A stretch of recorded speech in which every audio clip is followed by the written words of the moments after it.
स्वागत है ऋषि के और एक एपिसोड में।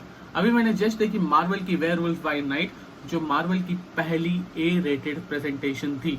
ए रेटेड का मतलब होता है अडल्ट रेटेड, सिर्फ 18 प्लस के लिए बनी थी वो। और क्या वो अपने ए रेटेड टाइटल के साथ जस्टिफाई करती है? तो इसका आंसर क्लियरली दूं तो हाँ, करती है।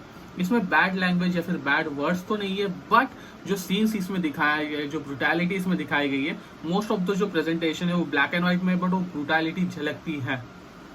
बात करें स्टोरी की तो स्टार्टिंग होती है एज यूजुअल मार्वल के इंट्रो से, रेगुलर वाले, बट उसमें बीच बीच में स्कैरी वाइब डाल दी है। बीच बीच में इंट्रो ब्लैक एंड व्हाइट हो जाता है, उसमें मॉन्स्टर के चिल्लाने की आवाजें आती है। वो देखने में बहुत ही ज्यादा इंटरेस्टिंग था और कुछ नया था। हेलोवीन स्पेशल इसको कहा गया है, वो हेलोवीन वाले वाइब्स उससे मिल रहे थे। बात करें स्टोरी की तो इसमें वुलेसिस ब्लड स्टोन को दिखाया गया। वुलेसिस ब्लड स्टोन हेड रहता है ब्लड स्टोन फैमिली का। ब्लड स्टोन फैमिली में एक स्टोन रहता है जिसका नाम ही ब्लड स्टोन रहता है। उस स्टोन के पास पावर ये रहती है कि उससे हम किसी भी मॉन्स्टर को कमजोर कर सकते हैं और उसको मार भी सकते हैं। तो वुलेसिस ब्लड स्टोन के मरने के बाद वो जो ब्लड स्टोन है उस फैमिली में किसको आगे पास आउट होगा या किस मॉन्स्टर हंटर को आगे मिलेगा, इसके लिए वो लोग एक कंपटीशन रखते हैं।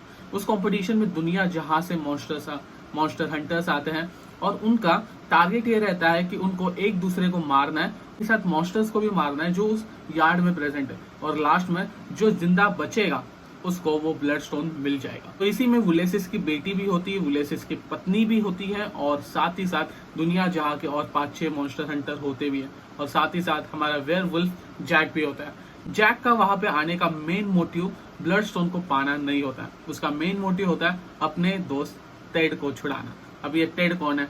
टेड एक्चुअल में कहा गया है दी मैन थिंग को। आदमी चीज गलत हो गया, मैन थिंग को है door of opening of multiverse का, जो अलग अलग यूनिवर्सेस को एक दूसरे से कनेक्ट करता है। तो उस कैरेक्टर्स को इतने इजीली फ्लो में इंट्रोड्यूस कर देना इस सीरीज में एक अच्छी चॉइस थी मार्वल के लिए। इस स्टोरी में उलेसिस की बेटी भी उनका साथ देती है, वो लोग मिलके दूसरे मॉन्स्टर हंटर्स को मारते भी है। बट जब ब्लड स्टोन के कांटेक्ट में जैक आ जाता है तो जैक एक मॉन्स्टर होता है, तो वो ब्लड स्टोन की वजह से रिपेल हो जाता है, वो कमजोर हो जाता है, और इससे बाकी सारे लोगों को ये समझ जाता है कि जैक एक इंसान नहीं है, जैक भी एक मॉन्स्टर है। तो जैक और वुलेसिस की बेटी दोनों को एक केज में कैद कर दिया जाता है, क्योंकि वुलेसिस की बेटी ने जैक का साथ दिया था दूसरे मॉन्स्टर हंटर्स को मारने के लिए। बात करें सीजीआई की तो मैन थिंग के कैरेक्टर को पूरा सीजीआई से बनाया गया है, but on the other hand जो वेयरवुल्फ का कैरेक्टर है उसे मेकअप से बनाया गया, उसे प्रोस्थेटिक लुक देने की कोशिश की है। तो ये कुछ रेयर था, ये कुछ अलग था जो हमें देखने मिला कि कुछ कैरेक्टर्स सीजीआई से बनाया गया है और कुछ कैरेक्टर्स को रियल लाइफ लुक दिया गया है। और लास्ट के 5-10 मिनट में जो फाइटिंग सीन है, मैं लिख के देता हूँ वो one of the best R rated scenes है जो मैंने अब तक देखा है, वन ऑफ द बेस्ट। उसमें जो ब्रुटैलिटी दिखाई गई है, वेयरवुल्फ वो ब्लैक एंड व्हाइट में सीन है पूरे, उसमें जो ब्रुटैलिटी दिखाई गई है, वेयरवुल्फ अपने दांतों से एक आदमी का कान निकाल के फेंकता है। और क्या चाहिए भाई, वो सब जो दिखाया गया है। और लास्ट के सीन में मैन थिंग आके जब जैसे ही अपनी उस मैजिकल एबिलिटी का यूज करके उस लेडी को पकड़ते उसको जला देता है, वो वाला सीन भाई सब अलग लेवल पे था। तो मेरा सजेशन तो यही होगा कि आप जाके एक बार जरूर इस शो को चेकआउट कर लीजिए, क्योंकि लेंथ सिर्फ 50 मिनट की है, एक ही एपिसोड है।